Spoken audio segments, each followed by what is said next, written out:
Hey there, it's David from MKDVB, and going to talk today about using the Moog Matriarch as a MIDI controller and sound processor for some soft synths. In this case, specifically, it's going to be the Izotope Iris 2, and let's get started. One of the reasons why I really like the Moog Matriarch as a MIDI controller is because it's got a really nice keybed. It's the best keybed the nicest keybed I have of any keyboard synth in-house, which other synths I have are the Roland V synth, which is a little bit plasticky, a little bit clacky, and also the Juno 106, which isn't really known for its keybed. It doesn't have aftertouch or velocity, but this is a nice Fatar keybed. I'm not sure if that's how you pronounce it. Fatar keybed. It's only 49 keys, but it's good enough to do solos for the most part. Nice aftertouch and velocity, as long as you're not controlling the Matriarch synth engine, in which case the velocity is a little bit not responsive, but it works great when you're controlling Iris, for instance, or any other soft synth or sound module software or hardware. And so first thing I'm going to do is run through the preset, which is Iris 2. It's called Chipster. And it comes, it's just a default preset that comes loaded when you get this Iris 2. I didn't really do anything to it. And here it goes.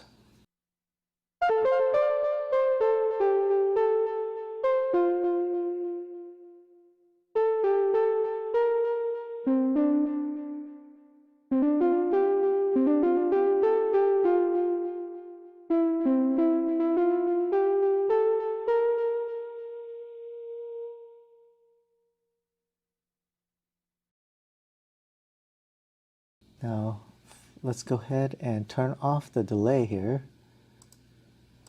Turn off the delay, and instead we're going to patch in our Matriarch. And just the delay here. We're not only patching the delay, we're not patching in, it's not going through the rest of the synthesizer or the oscillators or the filter, just the delay. And see how that sounds.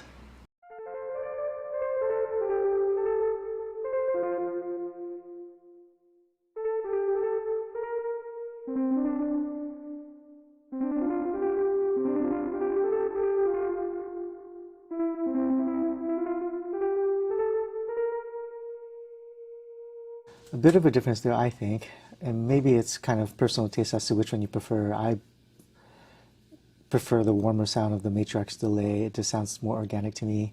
I'm not sure if this is something that's you're going to really be able to tell on YouTube, but here in person through my monitors, I mean they're different. I can't say whether one's better than the other. Depends on what you're going for.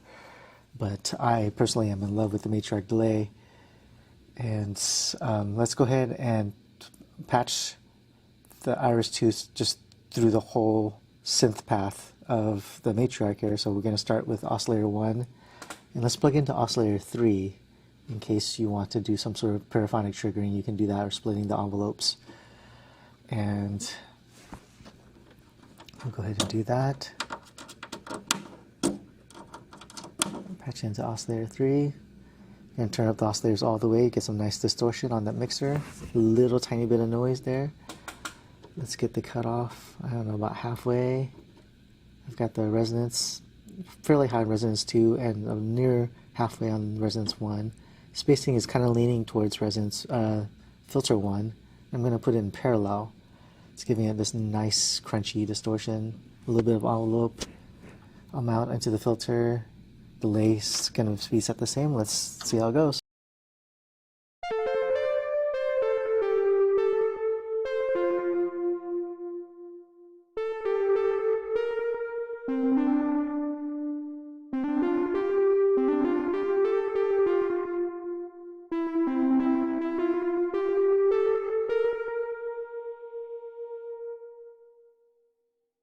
Here's what it sounds like in the original track.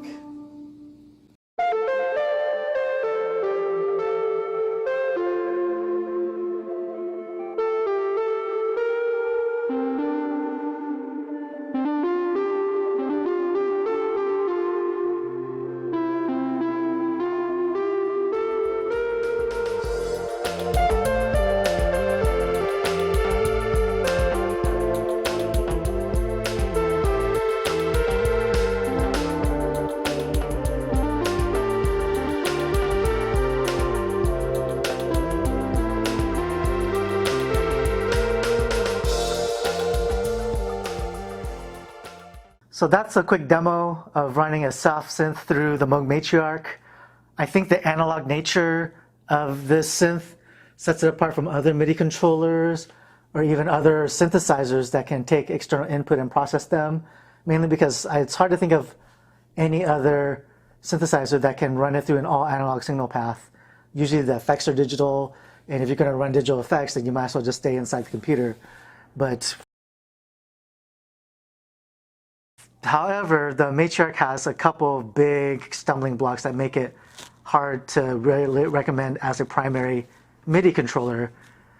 The two big ones off the top of my head are the fact that it has a lot of knobs. If you want to access some of the deeper functions, or even not so deep functions, like for instance, just changing the MIDI channel, you've got to go through a big convoluted process to do so. You've got to hit a couple key combinations and then remember which black keys go into the certain menus, and then from there use a white key to select the MIDI channel. And it's pretty, I don't know how to do it. I don't remember. I'd have to look it up every time. So it's kind of a workflow stopper if you have to change MIDI channels.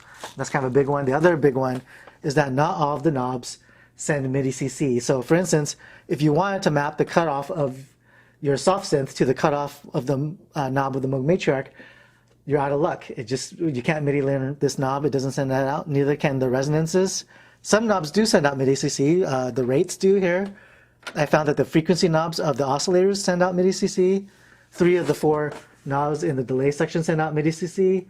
So it's like a hodgepodge, and unless you're using it every day, it would be hard for you to remember which ones, or hard for me to remember which knobs work, which knobs don't.